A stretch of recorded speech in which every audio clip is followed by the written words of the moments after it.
Champ VINCHI Bible time. Up on the mountain, up on the hill.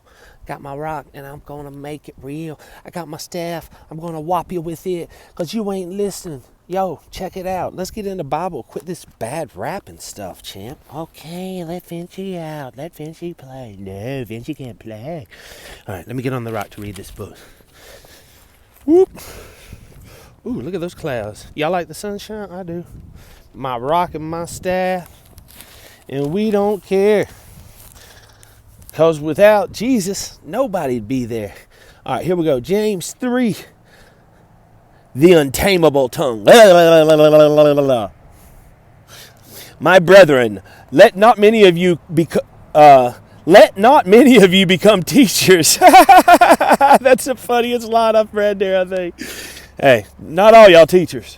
All right? Not all y'all teachers. That's so funny. Knowing that we shall receive a stricter judgment. So all y'all teaching and judging, you know, be careful. Be careful. Hey, for we all stumble in many things. If anyone does not stumble in word, he is a perfect man, able also to bridle the whole body. Indeed, we put bits in horses' mouths so that they obey us, and we turn their whole body. So in other words, some of y'all just people that be like, I'm going to be led by the puppet master of Satan. That's what y'all doing out there if y'all talking about people or judging them instead of loving them. Who's your puppet master, you know? Better pay attention. Here we go. Look also at the ships. Although they are so large and are driven by fierce winds, they are turned by a very small rudder wherever the pilot desires. Even so, the tongue is as little of a member and boasts great things. So a lot of y'all out there, and you don't realize that you may be, you know, anywhere between 5 foot to, I don't know, 7.5 feet or something. Well, we all size people can't. But no matter what size you are, that's a pretty big body. Like 5 feet of a human. That's about the length of my staff. So the point is that you can lead your life or someone else's by going, it's your rudder. Quit running your rudder, man. Steer that stuff in a good direction. If somebody ships out of place, you know what you do? Just at the lake, you go, hey, turn this way. All right, cool. Good job, man. Save the day. That's what heroes do. Where you at, Lake Heroes? All right, here we go. Even so, the tongue is as little member as, and boasts great things. See how a great forest a little fire kindles. So just like that, your tongue can also be and then you start a great forest fire. And the tongue is a fire, a world of iniquity. You know, just about to sin every time we talk.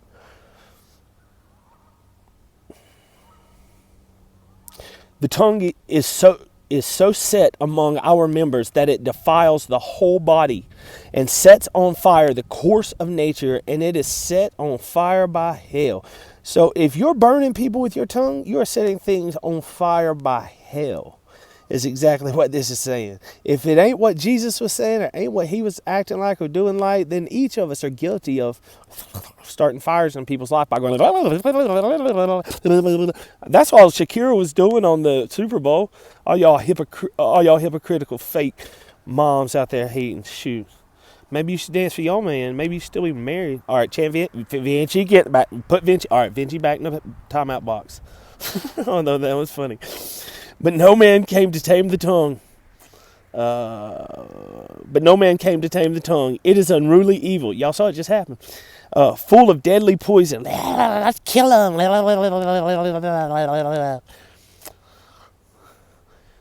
With it we bless our God and our Father, and with it we curse men. That's fun. Y'all do that today.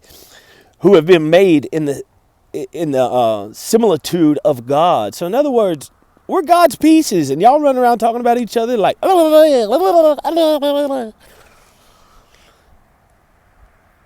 we're God's people, man. Y'all crazy. Out of the same mouth proceed blessings and cursing. Oh, I know what that's like. My brethren, these things ought not to be so. Does a spring send forth fresh water and bitter from the same opening? Can a fig tree, my brethren, bear olives, or a grapevine bear figs? Thus, no spring yields both salt water and fresh. So either you keeping it fresh and you trying your best, or you salty. And a lot of you be salty. Heavenly versus demonic wisdom. Here's how you know if you're having heavenly or demonic wisdom for yourself and for others. Who is wise and understanding among you? That's a good question to start off anything with. Check the messengers. Let him show by good conduct that his works are done in the meekness of wisdom. Why did you do that? Okay, that's where it begins. Until you ask why a person was, how they were feeling, then you're just coming straight in with judgment. We're all guilty of it. But until you know how somebody else is feeling and thinking and what their fears are and what's going on, then don't judge their next action. Never know. It might save the world. Never know. But if you have bitter envy and self-seeking hearts, in other words, you're about how you want to feel about things instead of doing what Jesus said, love thy brother, love thy sister. And self-seeking hearts, and do not boast and lie against the truth. This wisdom does not descend from above, lying against the truth. That's what it's talking about. But is earthly, sensual, and demonic. So if you're sitting there lying about people that you know are good people, and that you're just not doing the right thing for the people that love you how you are, and the people that support you, and the people that you clearly know are great people, then this says it is earthly, sensual, and demonic. For where envy and self-seeking exist. Oh, I want to say this about this place because it makes me feel good. As if self-seeking, confusion, and every evil thing are there. But the wisdom that is from above is first, it's pure. Then, peaceable. Are you making peace or are you making strife? It's okay if the tongue goes, but you got to be like, oh, this is a peace. You got to tame that tongue. Because it will say what is sensual, earthly, and demonic.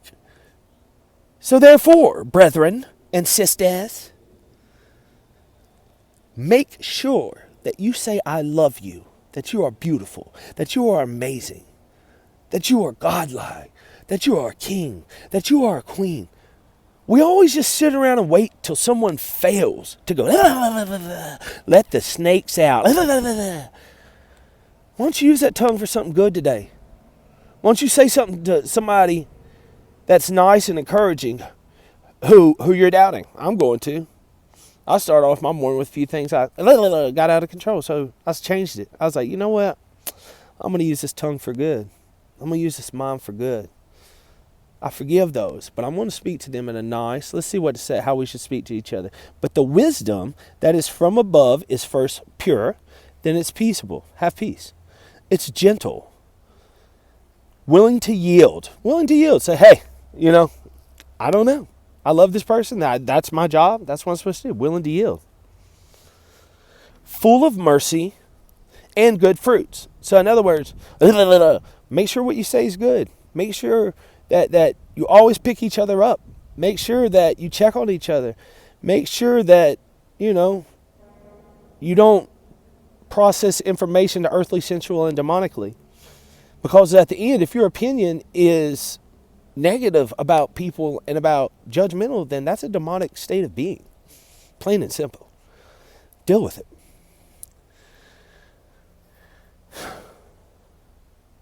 It is first pure, then peaceable, gentle, willing to yield, full of mercy and good fruits. I love all of you.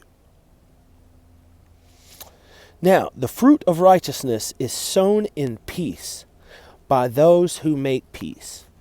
Today, to anyone out there whom any decision that mine or that if there was negative influence, or no matter what, I send peace to all of you today. From the mountain, I send peace. In Jesus Christ's name, I send it to you. I send you wisdom. I send you friendship. I send you leadership. I send you guidance. I send you prophecy. I send you all things that God will provide for me. If you choose to pray for me, please do. Today we're calling my friend Dexter, who I met at Free Chapel. He prayed for me over the phone, or just prayed for us and just prayed. And he's really speaking into me about solving autism. And God unlocked a few downloads into my mind, and as Dexter calls them, files that began to give me my first clues on the process of how to do that. I already am totally certain I can prove any human's life that has a brain inside of their head. Facts. Done it over and over and over again. Anybody who's doubting it means that your brain cannot figure it out to understand that 255 in a row means it works. If you doubt that, then you need your dude, just redo the math. You have an eraser, redo the math and look at it again and say 255. And then if your mind says, I don't know, then you don't know, because some things are not working right. And so I'm here to help. And today we just ask God to align the people that we can show the improvements we can do, to align the money, the facilities, so that and the right people, so I can lead and so I can have them explore, so that we can have basically a military against mental illness.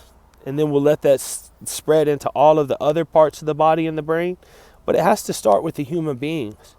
When we fail, it's a failure of temple. We haven't taken care of our temples. And then when our temples become weak, that's when they get taken over by bad ideas, or by bad spirits, or by misdirection, or by the wicked tongue. So today, February, I think it's 28, but it's I think we got one more day, 29, 21 more day of love. But today, I love you, and I hate to do this, but I French kiss you today. Take care. God bless.